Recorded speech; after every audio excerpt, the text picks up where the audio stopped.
Sasabak sa mga bagong simula si Marian Rivera. Meron ng bagong management team ang Primetime Queen at nag-sign up na rin sa social media app na Instagram. Yan ang chika ni Aubrey Carampel. Umalis na si Marian Rivera sa poder ng kanyang manager for 7 years na si Popoy Caritativo. Maayos daw ang pagpapaalam niya at iginiit niyang hindi sila nag-away ng dating manager.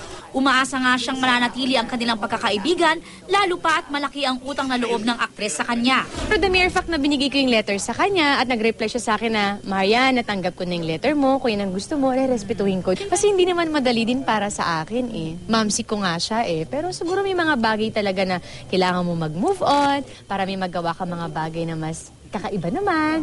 Siyempre kung nandun ka sa isang mundo lang, yun lang yung magagawa mo. So mas maganda siguro na nagtatry ka ng ibang mundo.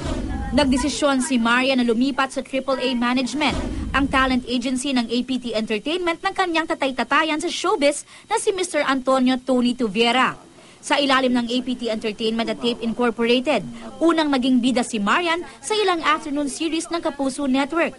Tulad ng Kung Mamahalin Mo Lang Ako, Agawin Mo Man Ang Lahat at Pinakamamahal. Kitatay ako nagsimula eh, so doon ako babalik at babalik. Ang narinig ko sa kanila na sabi ko, wow, ang sarap pala ng ganitong feeling. Marian, ikaw ang boss namin, ikaw ang nagpapasweldo sa amin. Kung anong gusto mo, yan ang gagawa namin.